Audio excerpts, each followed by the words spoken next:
Good morning बच्चों। आज का टॉपिक है बीमा।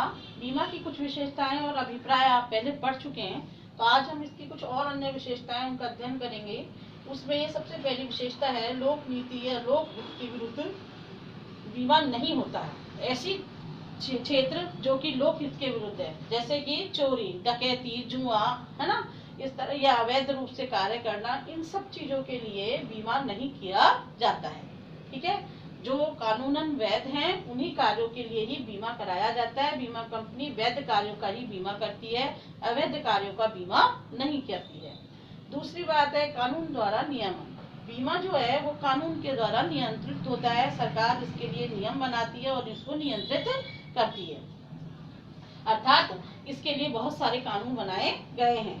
जैसे इसको नियंत्रित करने के लिए IRDA है, जिसका भी मतलब पूरा नाम है बीमा नियामक एवं विकास प्राधिकरण। इसके द्वारा इस बीमा का नियमन किया जाता है और इसका नियंत्रण किया जाता है। हमारे देश में भी जैसे जीवन बीमा है, समुद्री बीमा है ना, अग्नि बीमा है, इन सब का जो अधिनियम है, इनका सबका नियमन जो है वो IRDA के अंतर्गत किया जाता है। यही इसको नियंत्रित भी करती है। नेक्स्ट है तीसरा जो हमारे पास में विशेषता दे रखी है वो है जोखिमों का मूल्यांकन।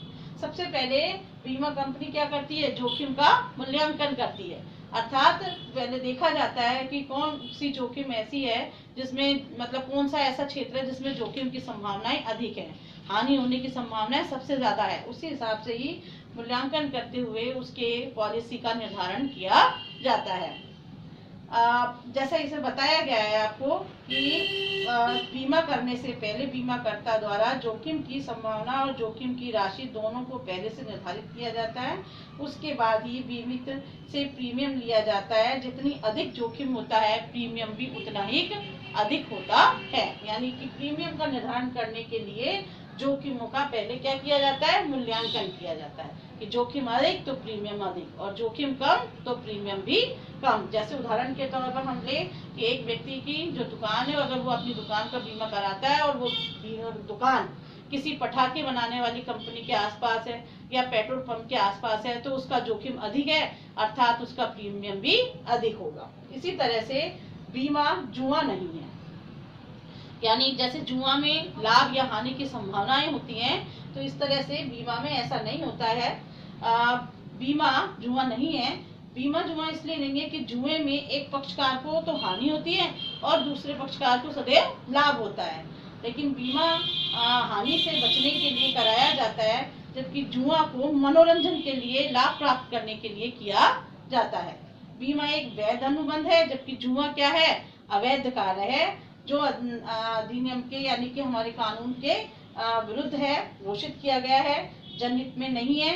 जबकि बीमा जनहित में किया जाता है ना, जनता के हित के लिए किया जाता है, जबकि जुआ का कार्य जनता के हित में नहीं होता है। बीमा भाग्य के भरोसे होता है, जुआ जो है वो भाग्य भरोसे होता है, जबकि बीमा का भाग्य से कोई महत्व नहीं है। इसमें अगर बीमा में भाग्य का महत्व नहीं होता है, जबकि जुआ में भाग्य का महत्व दर्शाया गया है कि अगर भाग्यशाली व्यक्ति है तो वो जुआ जीत जाएगा, जबकि बीमा में ऐसा नहीं होता है, क्योंकि वहां पर भाग्य को नहीं शामिल किया गया है। हानि अगर हुई है तो बीमा कंपनी भुगतान करेगी, अगर हानि नहीं हुई है तो बीमा कंपनी भुगतान नहीं करेगी। तो आज के लिए बच्चों इतना ही। थैंक यू वेरी मच बच्चों।